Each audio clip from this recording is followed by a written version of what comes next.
back and fix them. Don't let your tragedy define you. What did you do?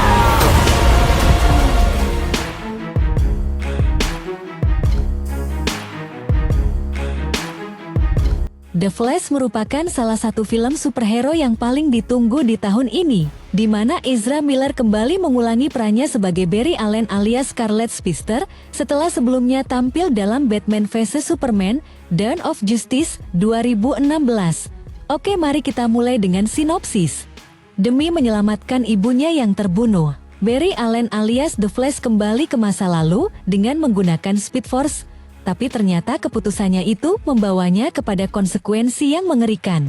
Perjalanannya kembali untuk menyelamatkan sang ibu ternyata mengubah sejarah dan juga berdampak pada alur waktu yang ada, di mana Barry terjebak dalam realitas alternatif waktu yang berbeda dengan apa yang dia kenal selama ini, yang dapat menyebabkan kehancuran semesta.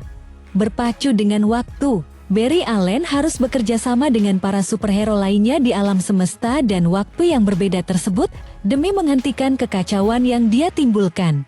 Mengambil inspirasi dari Flashpoint Paradox, kisah The Flash mengambil inspirasi dari alur cerita yang ada dalam Flashpoint yang diterbitkan oleh DC Comics di tahun 2011.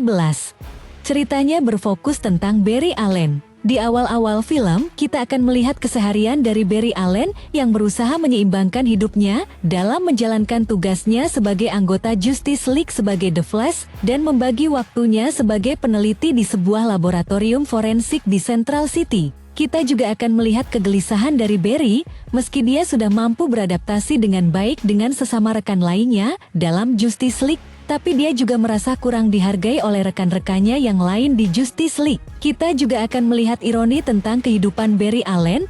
Walau dikenal sebagai speedster, Barry terlihat sering terlambat masuk kerja.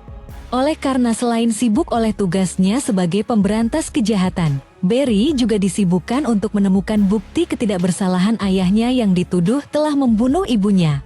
Frustasi atas keadaannya, Barry melampiskannya dengan berlari lebih cepat dari sebelumnya pada suatu malam dan menemukan bahwa dia dapat kembali ke masa lalu. Barry memutuskan kembali ke masa lalu demi menyelamatkan ibunya yang terbunuh sehingga hal itu tidak akan pernah terjadi.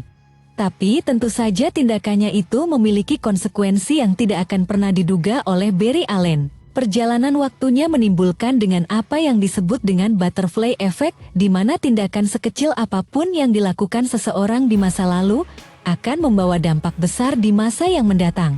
Barry menemukan dirinya dalam realitas waktu yang berbeda, di mana dia menemukan versi dirinya yang lebih muda dan kedatangan alien bernama General Zod dari planet Krypton dan memiliki misi untuk merekayasa ulang kehidupan bumi. Maka Barry Allen sekarang harus bekerja sama dengan Barry masa mudanya dan pahlawan super lain di garis waktu alternatif tersebut demi menyelamatkan bumi dan sekaligus menemukan jalan untuk kembali ke rumah. Barry bertemu dengan versi lain dari Batman. Di bagian awal film, kita akan melihat bagaimana Barry amat dekat dengan Bruce Wayne atau Batman, yang diperankan oleh Ben Affleck. Barry dan Bruce tidak hanya sekedar rekan kerja, tapi juga teman dekat dalam kehidupan sehari-hari. Bruce yang juga bertindak sebagai mentor Barry, memiliki keterikatan emosional dengan Barry karena mengalami trauma yang sama. Mereka berdua sama-sama kehilangan orang tua. Barry yang kemudian menemukan Speed Force menceritakan temuannya itu kepada Bruce dan dia bertekad untuk melakukan perjalanan waktu. Hal tersebut ditentang oleh Bruce Wayne karena menurutnya hal tersebut menyalahi aturan alam semesta dan dapat menimbulkan kerusakan yang tidak dapat diduga. Tapi kita tidak dapat menyalahkan sepenuhnya atas dilema yang dialami Barry dengan melanggar aturan tentang waktu, karena itu semua Barry lakukan demi menyelamatkan ayah dan ibunya. Pada bagian pertama film ini, kita akan banyak melihat konflik, kepentingan dan benturan emosional yang cukup menggugah perasaan. Bagaimana perasaan dan emosionalnya Barry dapat bertemu orang tuanya dan bertemu dengan versi dirinya yang lain. Dan memasuki bagian keduanya, kita akan melihat konsekuensi dari tindakan yang diambil Barry. Dalam realitas waktu alternatif ini, kita akan bertemu dengan versi Barry Allen yang lebih muda, yang lebih kekanak-kanakan dan terkadang konyol berbanding terbalik dengan versi Barry Allen yang kita kenal, di mana versi karakternya lebih serius dan dewasa. Ezra Miller memainkan peran ganda ini dengan sangat baik, menampilkan dua penampilan berbeda pada karakter yang sama. Miller pada kesempatan ini berhasil memperlihatkan keunggulan aktingnya dalam memainkan dua versi dirinya. Dalam krisis ini, kita juga akan banyak melihat hal-hal yang konyol dan lucu yang terjadi, sehingga membawa momen-momen suram yang sedang terjadi sedikit lebih ceria. Selain menyaksikan dua Barry Allen, realitas waktu ini juga akan membawa kita pada nostalgia akan peran Batman yang diperankan Michael Keaton, di mana Keaton melakukan comeback sejak terakhir kali bermain sebagai Capek Crusader dalam Batman Returns di tahun 1992. Selain menyita perhatian para penonton tentang kemunculannya kembali sebagai Batman, kita juga akan dihadapkan pada Batman versinya yang lebih brutal dan bergaya vigilante dalam memberantas kejahatan berbeda dengan Batman yang selama ini kita ketahui. Munculnya pengganti Superman yaitu Supergirl. Kali ini kita akan melihat The Flash akan menghadapi musuh yang berasal dari planet lain, yaitu Jenderal Zod. Karakter ini sebenarnya muncul sebagai antagonis yang sama dalam Man of Steel 2013. Di mana Zod akan mengulangi misi yang sama untuk menciptakan kembali planet Krypton. Untuk itu Barry Allen tidak cukup hanya bekerja sama dengan Batman saja. Dia juga harus bekerja sama dengan Kara Zor-El yang diperankan Sasha Calle alias Supergirl yang di sini baru saja memulai karirnya sebagai pahlawan super. Mungkin penonton mengharapkan munculnya Superman karena musuh yang harus dihadapi adalah Zod, tapi karena James Gunn akan merebut Superman dalam rencana DC Universe yang baru, di mana aktor yang akan memerankan Man of Steel itu juga akan diperankan oleh aktor baru.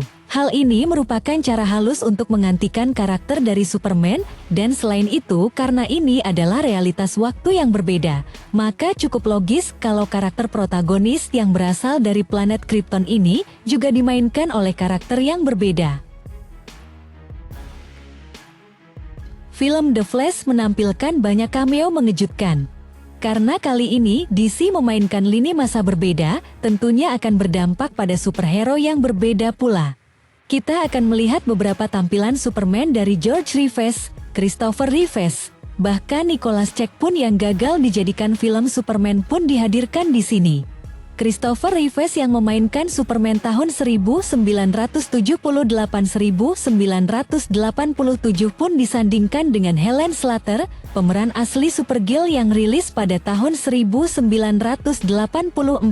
Kejutan lainnya hadir saat pemeran Batman yang dianggap gagal oleh banyak fansnya, George Clooney hadir di saat konklusi berakhir. Kehadirannya seolah membuka misteri baru bagi Flash yang ingin menutup kisahnya dengan manis.